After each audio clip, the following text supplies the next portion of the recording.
మాండుక్య ఉపనిషత్తు అలా శాంతి ప్రకటనలు 290 మొదలు. చిత్తస్పందితమే వేదం గ్రాహ్యగ్రాహకవద్వయం చిత్తం నిర్విషయం నిత్యం అసంగం తేన కీర్తితం.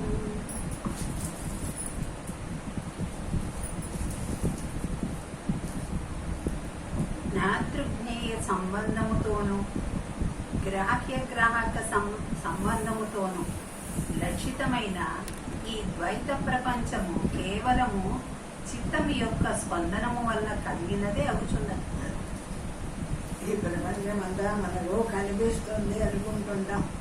అది కనిపిస్తుంది, ఇది కనిపిస్తుంది, వాడు కనిపిస్తాడు, ఇది కనిపిస్తాడు అని అనుకుంటున్న ఈ ప్రపంచం అంతా ఎట్లా కనిపిస్తుంది అంటే చిత్తస్పందితమే వేదం.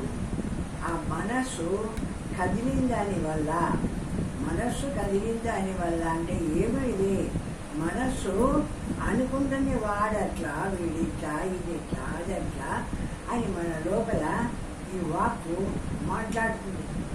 అక్కడికి పోదాం, ఇక్కడ పోదాం, ఈ పని చేస్తాం, ఆ పని చేస్తాం, అది ఇట్లా, ఇది ఇట్లా అని ఆ వాక్కు ఎంతగా కదులుతుంటుందో మనస్సు ఆయా రూపం పొందుతూ ఉంటుంది.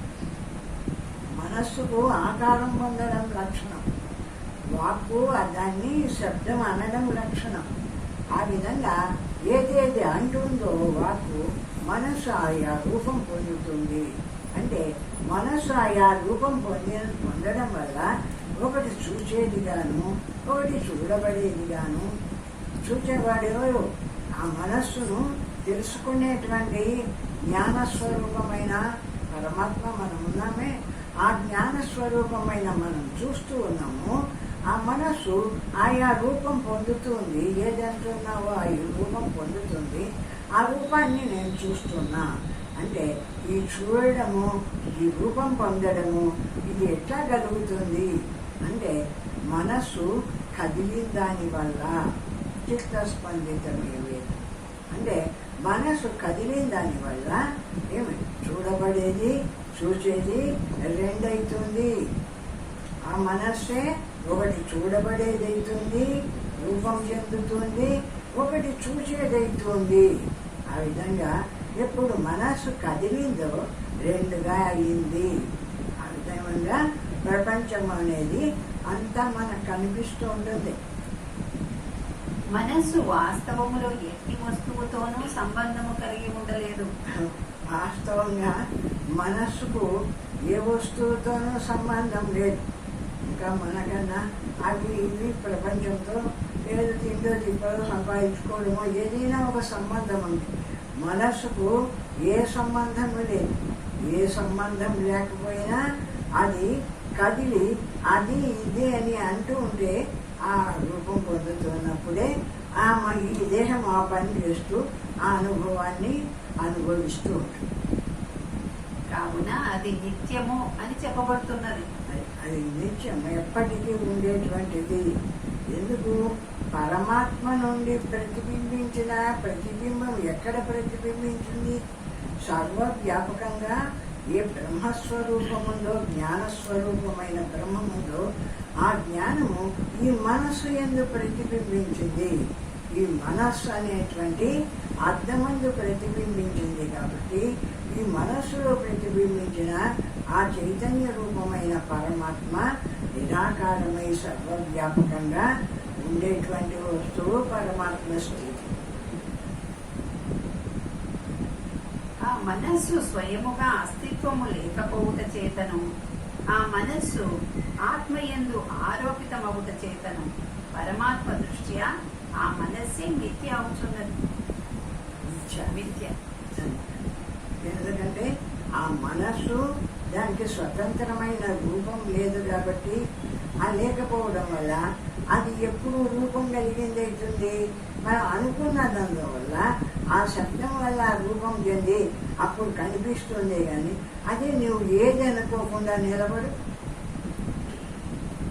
ఏది మనస్సు, ఏది మనస్సుకు రూపం, ఏది మనస్సు ఉండదు, మనస్సుకు రూపము ఉండదు. ఎప్పుడు నువ్వు అనను మొదలు పెడతావో అయినప్పుడు ఆ మనస్సు ఆ రూపం చెందుతుంటుంది, ఆ విధంగా తెలియబడుతుంది. కాబట్టి మనస్సుకు వాస్తవమైన ఏ రూపము లేదు. అందుకే మనస్సు లేనిదే అని శాస్త్రం చెప్తుంది, యామాస మాయ అంటుంది. అంటే మనస్సు లేనిది అని చెప్తుంది. లేనిదైనా ప్రపంచాన్ని అంతా కట్టేసి ఆ ప్రపంచాన్ని అంతా ఆడిస్తుండేది ఏదంటే ఆ మనస్సే. అటువంటి మనస్సు వాస్తవంగా ఉండేది అంటే వాస్తవంగా లేనిది. నువ్వు ఏది అనుకుంటే ఆ రూపం చెందుతుందే కానీ నువ్వు ఏది అనుకోకుండా ఉంటానని హాయిగా ఇప్పుడు ధ్యానం చేస్తాం. నేను ఏది అనుకోనని నిలబడతావు. ఏది అనుకోనని నిలబడినప్పుడు మనస్సు ఏది, ఏ రూపం ఏర్పడింది? దానికి స్వతసిద్ధమైన రూపమే ఉంటే నువ్వు ధ్యానంలో ఉన్నప్పుడు కూడా ఏదో ఒక రూపమై ఏర్పడవచ్చు. అట్లా ఏర్పడడం లేదు అంటే మనస్సుకు వాస్తవమైన రూపం లేదు. మనం ఏ రూపాన్ని కల్పిస్తే ఆ రూపమై నిలబడుతున్నాం కానీ నిజంగా మనస్సుకు వాస్తవమైన రూపం ఏది లేదు. స్వయముగా అస్తిత్వం లేని ఆ మనస్సు ఆత్మ కంటే భిన్నమైనది కాదు. అది దానికి ఏ రూపము లేదు, ఏది లేనిది. కాబట్టి పరమాత్మ స్వరూపం, జ్ఞానస్వరూపం ఉందే, సర్వాన్ని తెలుసుకుంటూ ఉన్న జ్ఞానస్వరూపం ఉంది. ఆ జ్ఞానస్వరూపానికంటే వేరుగా ఉందా అంటే వేరుగా ఉండేది కాదు. ఆ జ్ఞానస్వరూపం అందే ఏమి ఒక కాంతి ఆ మనస్సు మీద పడుతుంది కాబట్టి ఆ బ్రహ్మస్వరూపం యొక్క కాంతి అది కదిలి అన్ని రూపాలు చెందుతుంది. కానీ ఏది అనకుండా ఉన్నప్పుడు బ్రహ్మమాత్రంగా నిలిచి ఉన్నప్పుడు చైతన్యము, జ్ఞానస్వరూపమైన చైతన్యము చైతన్య మాత్రంగా ఎప్పుడు నిలిచి ఉంటుందో శుద్ధ జ్ఞానమై అప్పుడు దానికి ఏ రూపము లేదు. అటువంటిది మనస్సు అంటారు. కావున ఆ మనస్సునకు విషయములతో ఎట్టి సంబంధమును ఉండజాలదు. కాబట్టి మనస్సుకు వాస్తవంగా ఏ విషయంతోనూ సంబంధం లేదు. విషయ సంబంధాన్ని అనుకుంటే కలిగితే అప్పుడు ఏర్పడుతుంది. కానీ ఏది అనుకోకుండా నిలబడినప్పుడు ఆ మనస్సుకు ఏ విషయము యొక్క సంబంధము లేదు. దానికే గన విషయం యొక్క సంబంధం లేకుండా కూడా మనస్సుకు ఏదో ఒక రూపం ఏర్పడే స్థితి ఉంటే నువ్వు ధ్యానం చేసినా అది నువ్వు ధ్యానంలోకి పోయి నిరాకారంగా నిలబడి బ్రహ్మస్వరూపాన్ని పొందుతావు. అప్పుడు కూడా ఏదో ఒక రూపం తీసుకొని రావాల్సి వచ్చు. దానికే రూపం ఉంటే దానికి రూపం లేదు కాబట్టి నువ్వు అనుకుంటే వస్తుంది, అనుకోకుంటే రాదు. కాబట్టి మనస్సు దానికి ఏ రూపం లేదు కాబట్టి నీవు బ్రహ్మమై నిలిచినప్పుడు, శుద్ధ జ్ఞానస్వరూపమై నిలిచినప్పుడు నీ దగ్గర ఈ మనస్సు కనపడడం లేదు. కాబట్టి మనస్సుకు స్వతసిద్ధమైన రూపం లేదు అంటారు. కావున వేదాంతులు ఆ మనస్సు నిర్విషయము, నిత్యము, అసంగము అని చెప్పుతున్నారు. ఆ మనస్సు కూడా పరమాత్మ ఎట్లా జ్ఞానస్వరూపమై నిరాకారమై నిత్యమై ఎప్పటికీ ఉండేటువంటిదిగా ఉందో ఆ జ్ఞానమే దీని స్వరూపం. జ్ఞానము యొక్క ప్రతిబింబం అనుకోండి. జ్ఞానం ఉంది సర్వవ్యాపకంగా, అనంతమైన జ్ఞానం ఉంది, అది పరమాత్మ స్వరూపం. ఆ పరమాత్మ యొక్క ప్రతిబింబము ఈ మనస్సు. ఈ మనస్సుకు ఏ రూపము లేకపోయినా వీడు ఈ జీవుడు అనేవాడు, నేననేటువంటి ఈ జీవుడు ఏదేది అనుకుంటున్నాడో భావిస్తున్నాడో ఆ రూపం చెందుతుందే కానీ దానికి అసలు వాస్తవమైన ఇటువంటిది మనస్సు అని చెప్పడానికి ఏ రూపము లేనటువంటిది అంటారు. త్రాడు దృష్ట్యా పామునకు విషము గాని, బాటసారులను భయపెట్టు సామర్థ్యము గాని లేదు కదా. వాస్తవంగా తాడుని చూసి ఎవడన్నా భయపడతాడా? తాడుని చూసి భయపడడం కానీ, అది విషం చుమ్ముతుందని భయపడడం కానీ ఏమనుకుంటాడు? తాడుగానే చూస్తాడు. పాము అనుకున్న వాడికి ఈ అభిప్రాయాలని వస్తున్నాయి. కల్పిత సంవృత్య పరమార్థేన నాప్యజః పరతంత్రాపి నిష్పత్య విద్యా సంవృత్యా ఛాయేతు సహా. మాయా కల్పితమైన దైనందిన అనుభవముల దృష్ట్యా ఆ ఆత్మ అజమవుతున్నది. జ్ఞానస్వరూపమైన ఆ పరమాత్మ పుట్టనిది, అజము అంటే పుట్టనిది, ఎప్పటికీ ఉండేటువంటిది జ్ఞానస్వరూపమైన పరమాత్మ. ఆ జ్ఞానస్వరూపమైన పరమాత్మలోకి ఈ దేహము, ఈ ఇంద్రియాలు, ఈ మనస్సు ఇవన్నీ వచ్చి వీటికి వాడి పరమాత్మ యొక్క చైతన్య కాంతి పడి ఇవి చైతన్యవంతాలి. ఇవి ప్రపంచ రూపాన్ని అంతా దాలుస్తుంటే ఆ ప్రపంచం సత్యమని వీడు అనుకుంటూ ఉంటాడు అజ్ఞానం చేత. వాస్తవంగా ఈ జ్ఞానస్వరూపమైన పరమాత్మ తప్ప, నిరాకారమైన బ్రహ్మం తప్ప ఇతరం ఏది వాస్తవంగా లేదు నువ్వు అనుకోకుంటే. పరమాత్మలో ఆత్మ అజము కూడా కాదు. అది జ్ఞానస్వరూపమైన పరమాత్మ అజము అంటే పుట్టనిది ఏంటి అర్థం. అటువంటి పరమాత్మ పుట్టనిది అంటే ఆ మాట కూడా చెప్పకూడదు అంటారు. పుట్టనిది అనే పేరు కూడా దానికి అవసరంగా ఉంది. ఏ జ్ఞానస్వరూపమైన పరమాత్మ సర్వవ్యాపకంగా ఉందో, ఈ ఆకాశం ఎట్లా వ్యాపించి ఉందో అట్లా సర్వవ్యాపకంగా ఉండేటువంటి ఆ పరమాత్మ పుట్టనిధిని మనం ఏం దానికి సపరేట్గా చెప్పబడ్డా, దాని స్వరూపమే పుట్టనిది, ఎప్పటికీ ఉండేటువంటిది అని జ్ఞానస్వరూపం. అజము అను పదము ఆ పరమాత్మను సూచించుట కొరకు మాత్రమే ఉపయోగించబడినది. అంతే.